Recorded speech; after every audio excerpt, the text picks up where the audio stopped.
nos lundis traditionnels. Écoutez, une belle tournée qui a été réalisée dans les derniers jours. Je suis fier d'avoir fait le tour du comté. Quand je dis le tour, c'est vraiment le tour avec mon chef, avec Jean-François Lisée. C'est quand même pas rien d'avoir le chef près de 3 jours dans son comté. Je pense que je vais avoir des collègues qui vont être jaloux. Même je peux dire qu'ils sont jaloux. Ils sont déjà jaloux, mais c'est pas grave. On a fait une belle tournée, puis je pense que c'était important de la faire. On a passé de Rimouski à Amqui, Sainte-Anne-des-Monts, Gaspé, Percé. Donc, on a pu visiter une grande partie là, de l'Est du Québec. Écoutez, l'objectif de la tournée, bien sûr, c'est de rencontrer le monde, rencontrer les gens, nombreuses assemblées citoyennes, une bonne participation, rencontrer les militants aussi, bien sûr. Puis, vous savez, le Parti québécois, je l'ai toujours dit, si je suis allé au Parti québécois, c'est parce que pour moi, c'est le Parti des régions. C'est ce qui m'anime, travailler pour les régions, pour ma région. Puis, je trouvais ça important que notre chef vienne rencontrer les gens, puis entendre la bouffe des principaux interlocuteurs, nos défis. Nos défis, mais aussi nos potentiels.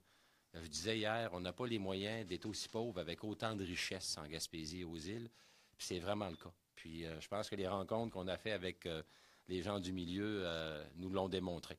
Moi, ce que je vois sur le terrain, oui, c'est des gens qui sont pressés, des gens qui commencent à avoir hâte qu'il se passe de quoi de majeur, parce que depuis l'arrivée du gouvernement Couillard, la Gaspésie recule. Puis je pèse mes mots, vous savez que j'essaie d'être modéré dans mes déclarations généralement, mais quand je dis que la Gaspésie recule, effectivement, preuve à l'appui, nous reculons. Qu'on pense aux outils de développement que nous avons, la diminution des budgets de développement régionaux. On est passé de 13 millions dans la dernière année à 1,5 million qui va être annoncé. Là. Tellement peu que le ministre a décidé de faire une rencontre, faire une annonce privée avec les préfets, au lieu de faire un point de presse avec le ministre du MAMO, comme ça s'est fait partout au Québec. Donc ça parle. Moi, ce que je veux, c'est bien sûr, c'est qu'on revienne au pouvoir le plus vite possible, puis qu'on reprenne le développement, l'exercice de développement amorcé dès les années 2000 avec Bernard Landry d'un premier temps, avec Pauline Marois dans un second temps, parce que le travail n'est pas fini.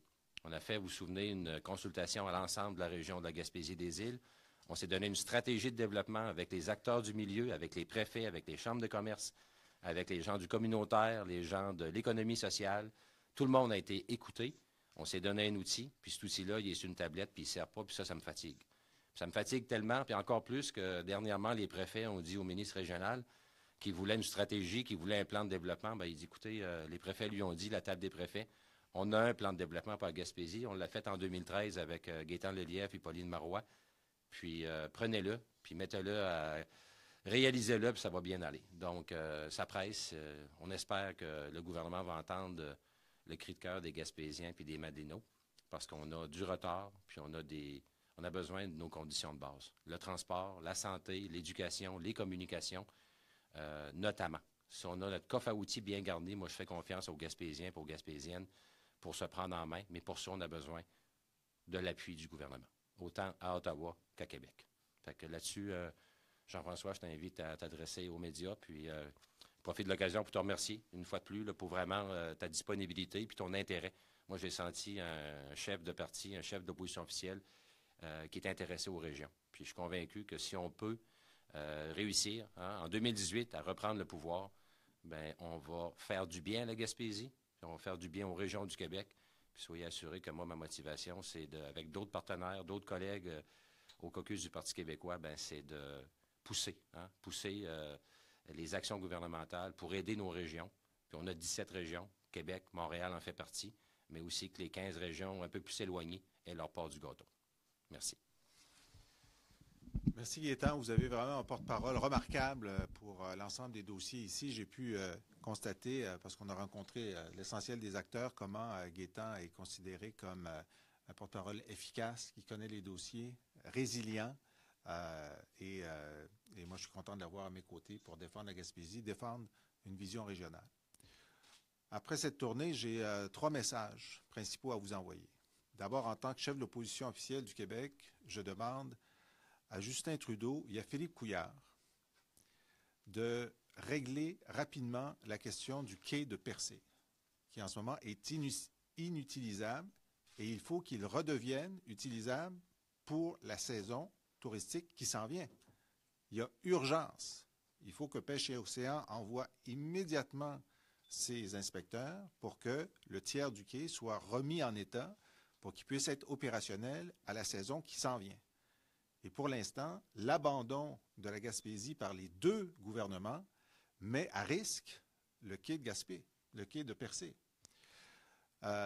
Et deuxièmement, il faut qu'ils trouvent une solution, les deux premiers ministres, rapidement, pour que Pêche et Océan remette la totalité du quai en état pendant l'année 2018 et que le gouvernement du Québec en prenne la propriété. Ça n'a pas de sens de demander à une petite municipalité d'avoir la propriété et donc les frais d'entretien d'une infrastructure nationale. Parce que c'est la CEPAC qui l'utilise pour 90% de son utilisation pour ses bateaux.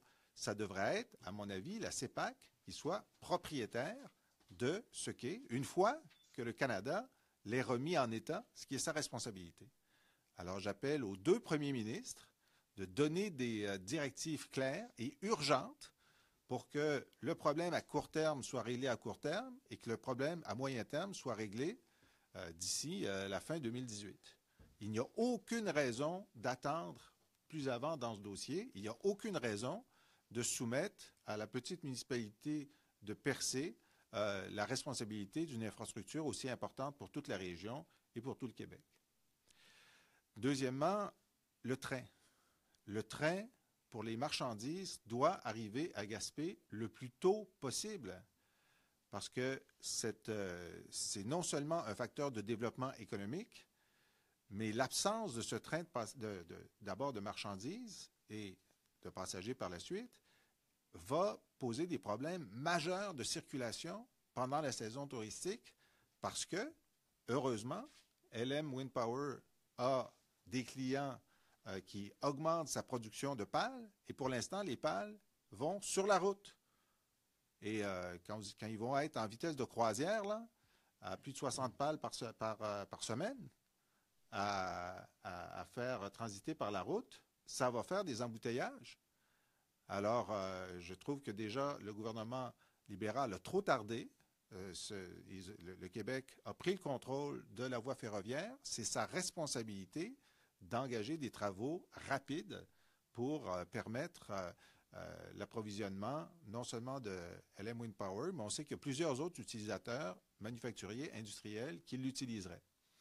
Alors, l'inaction gouvernementale est un frein au développement de la Gaspésie. L'inaction de Philippe Couillard, l'inaction de Justin Trudeau nuit au développement de la Gaspésie. Alors, je dirais, arrêtez de nuire. Si vous ne voulez pas aider, arrêtez de nuire. Moi, ce que j'ai vu aussi, c'est pas une région en déclin et découragée. C'est une région avec du dynamisme, avec des projets, avec une bonne idée de ce qu'ils veulent développer pour la suite, mais qui sont empêchés de le faire par l'absence de volonté politique à Québec et à Ottawa. Et donc, je ne sens pas de l'impatience, je sens ce que Gaétan appelle de la malpatience. Alors, la malpatience, c'est être impatient puis commencer à être choqué. Alors, on s'est dit, bon, qu'est-ce qu'on peut faire, nous? Évidemment, la situation idéale, c'est que je sois premier ministre d'un Québec indépendant. Alors là, je pourrais parler à Pêche et Océan Québec et à la CEPAC Québec, puis leur dire, les mettre dans un bureau, puis dire, vous ne sortez pas tant qu'il n'y a pas une solution. Mais le deuxième choix, c'est d'être premier ministre du Québec pour pouvoir, à partir d'octobre 2018, remettre sur les rails, au propre et au figuré, la stratégie de développement de la Gaspésie qui avait été élaborée avec Gaétan, dont plusieurs éléments sont toujours d'actualité, mais il faut mettre les moyens derrière. Mais le troisième choix, c'est qu'on est dans l'opposition. Alors, qu'est-ce qu'on peut faire pour faire bouger le gouvernement? Alors, on a quelques leviers à notre disposition, puis il y en a un, c'est l'interpellation. L'interpellation, c'est un vendredi, on oblige un ministre à écouter nos questions pendant 3 heures. Alors, on va faire ça.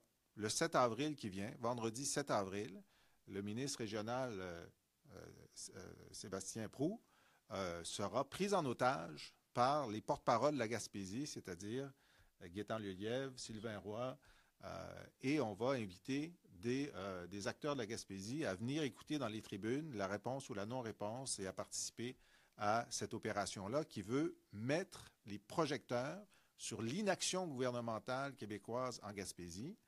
Et nous, ce qu'on espère, c'est que M. Proulx, sachant qu'il va être sur la sellette le 7 avril, va se retourner vers ses collègues du gouvernement puis le premier ministre et dire, ben, donnez-nous quelque chose. Je ne veux pas avoir l'air fou, là. J'ai l'air fou avec mon 1,5 million qui remplace le 13 millions. J'ai l'air fou parce qu'il n'y a pas de train. J'ai l'air fou parce qu'il n'y a pas de quai. J'ai l'air fou parce qu'il n'y a rien de prévu pour la promenade. J'ai l'air fou sur plein d'affaires. Alors, aidez-moi. Alors, ça, c'est la pression qu'on peut faire. Et parfois, ça marche. Parfois, ça permet d'accélérer des décisions. Alors, on espère. Et en vous disant ça, en attirant l'attention sur ce jour du 7 avril, ben, on espère que ça aura un impact. Alors, à vous, les journalistes, puis aux acteurs locaux, d'appeler puis de dire, bon, ben, le 7 avril, on va avoir des nouvelles. On va peut-être en avoir avant.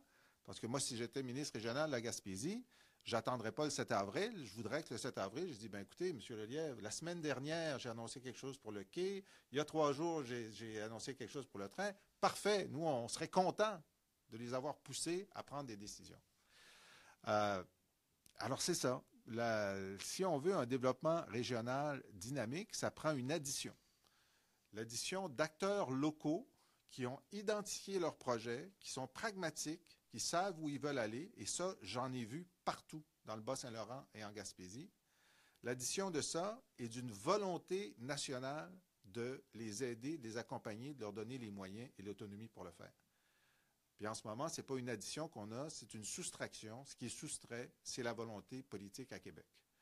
Alors nous, on est sûr qu'en octobre 2018, on va faire cette addition-là, parce qu'il y a 2 partis qui ont abandonné la Gaspésie, le Parti libéral du Québec et la CAQ, évidemment, François Legault, qui s'acharne sur la Gaspésie. Il est contre Port-Daniel, il est contre l'éolien, etc. Nous, on est le parti qui prend à cœur les régions et la Gaspésie. On a un coin de notre cœur particulier pour la Gaspésie. Bernard Landry l'a montré, Pauline Marois l'a montré, puis je vais m'inscrire dans cette tradition-là. Un dernier mot sur l'éolien, parce qu'on a visité hier LM Wind Power. On a rencontré ce matin l'ensemble des intervenants de la grappe sur l'éolien et on a visité le centre de transfert technologique. C'est remarquable. C'est remarquable que quelque chose qui n'existait pas au début du siècle, maintenant, il y a les outils, il y a les gens, il y a la formation. Et moi, je suis très fier avec vous, les Gaspésiens, de voir que cette usine à Gaspé est une des plus innovantes au monde, est une des meilleures au monde, alors que ça n'existait pas il y a une quinzaine d'années. Évidemment, il y a l'abandon de la filière éolienne par le gouvernement libéral et par la CAQ. Il y a 2 partis qui sont contre l'éolien. Il y a une planification énergétique qui a été publiée l'an dernier dans laquelle l'éolien n'existe pas. Alors qu'il y a un fait nouveau très important, c'est la baisse du coût de la production électrique par l'éolien. L'éolien est maintenant parfaitement compétitif avec le barrage hydroélectrique et il y a d'autres sources renouvelables, la géothermie, la biomasse, qui sont aussi compétitifs. Alors, il va y avoir un moment où on va avoir besoin de production électrique supplémentaire au Québec, surtout si on accélère la transition énergétique. Par exemple, nous, on veut que les autobus scolaires deviennent électriques le plus vite possible. Ils sont produits à Saint-Jérôme. Alors, imaginez l'augmentation de l'utilisation d'électricité si, d'ici 10-15 ans, les autobus scolaires du Québec, cette énorme flotte jaune, devient électrique. Ben, il va y avoir un moment où on va avoir besoin de davantage de génération d'électricité. Et puis pour moi, ce n'est pas des barrages que ça va prendre. Ça va prendre plus d'éolien, plus de biomasse, plus de géothermie. Et ce signal-là, il faut l'envoyer.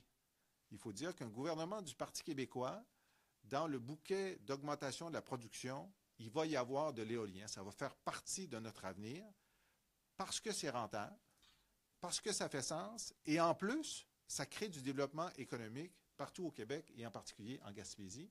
C'est une raison supplémentaire. Alors ça, vous pouvez compter sur nous, l'éolien, le développement de l'éolien à l'exportation, mais aussi dans le marché québécois, fait partie de l'avenir énergétique du Québec sous un Parti québécois. Merci beaucoup, M. Lisée. Merci, M. Lelièvre. Merci de vous présenter, messieurs, dames, les journalistes, pour les questions. Oui, M. Lisée, Geneviève Gélina. Bon, je pense que les Gaspésiens espèrent que tout ça va être réglé avant octobre 2018.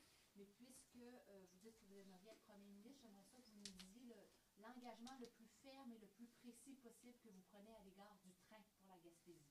Dans la première année, là, si vous êtes élu en octobre 2018, qu'est-ce que vous faites? J'espère que lorsqu'on va arriver, les soumissions seront faites, la construction sera commencée. Si ce n'est pas le cas, on va prendre des décisions accélérées pour une mise en service la plus rapide possible du train de passagers et on va faire une programmation, d'abord du train de marchandises et on va faire une programmation pour le train de passagers.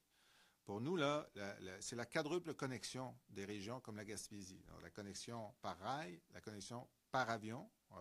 Ça n'a pas de sens que ça coûte moins cher de passer une semaine à Cuba que de venir en Gaspésie. La connexion Internet haute vitesse et la couverture cellulaire, si on veut que les jeunes entrepreneurs, puis on voit dans la nouvelle génération de 18 à 35 ans, 40% d'entre eux envisagent de créer une entreprise, 70% d'entre eux, là où ils habitent. Ils sont enracinés dans leur région. Ben, s'ils n'ont pas Internet haute vitesse, ils vont aller ailleurs. Alors ça, c'est une priorité dans le mandat aussi. Vous êtes certaine pour le train, là, parce que vous avez été au pouvoir, les péquistes, pendant un certain moment. Puis 18 mois. 18 mois sur les 15 dernières années. 18 mois sur les 15 dernières années, madame. Alors, dans votre première année là, comme premier ministre, si vous devenez premier ministre, qu'est-ce que vous espérez qu'il soit fait? Vous voulez qu'au bout d'un an, le train de marchandises soit revenu à Gaspé, que toutes les réparations aient été faites? Bien, écoutez, on va demander d'abord quel est l'état d'avancement des travaux et on pousse très fort pour que ce soit le plus rapide possible. Si peu ou rien n'a été fait, on va engager dès notre arrivée au pouvoir à fin 2018 un calendrier accéléré pour que ça se fasse. Maintenant, je ne peux pas vous dire combien de temps ça va prendre après un abandon libéral, mais dès que ça peut se faire, on va engager un processus accéléré. Consensus régional sur la marchandise d'abord? Marchandise d'abord, mais je veux qu'on fasse une planification avec une perspective pour les passagers pour que, vous savez, c'est des plans triennaux que font les bateaux de croisière, alors pour qu'ils sachent dans combien d'années ils vont pouvoir se caler sur la présence du train pour augmenter aussi l'utilisation par les bateaux de croisière de ce train de passagers. Puis les appels d'offres pour de l'éolien, des parcs construits au Québec, parce que là, vous êtes un peu comme les libéraux, quand il y aura de la place, quand on aura des besoins, quand est-ce qu'il y aura un appel d'offres de lancer pour des nouveaux parcs éoliens au Québec si vous êtes premier ministre à partir d'octobre 2018? Écoutez, je ne peux pas vous le dire maintenant parce que comme les libéraux ont ralenti la transition écologique du Québec, c'est ça qu'ils ont fait. Là. Nous, on avait mis un demi-milliard de dollars sur la transition écologique, donc une augmentation de la consommation d'électricité. Ils ont ralenti ça. Donc, ils ont reporté le moment où ça va prendre plus de production électrique. Et ils ont pris des mauvaises décisions comme autoriser les petites centrales, qui coûtent beaucoup plus cher que l'éolien. Ça, c'est terrible ce qu'ils ont fait. Bon. Alors, moi, je ne peux pas l'inventer, la production électrique. Ce qu'on peut faire, c'est accélérer la transition pour augmenter nos besoins, faire une bonne promotion de l'apport de l'éolien dans les exportations d'électricité. Par exemple, au Massachusetts, lorsqu'on leur dit qu'il va y avoir de l'hydro plus de l'éolien dans l'énergie verte qu'on va leur vendre, ça augmente nos capacités d'exportation. Mais ce que je dis, moi, et ce que dit le Parti québécois, et ce que ne disent pas les libéraux et les caquistes, c'est que dans la production d'électricité nouvelle, il va y avoir de l'éolien. Pour nous, c'est une certitude. Et l'industrie qu'on a rencontrée ce matin, ils n'ont même pas ce signal-là. Pour l'instant, juste avoir ce signal-là que la production de nouveaux parcs éoliens fait partie de l'avenir énergétique du Québec dans la décennie à venir, c'est un signal qui va les sécuriser leurs investisseurs et consolider leur place au Québec. Pour l'instant, ils ne l'ont pas.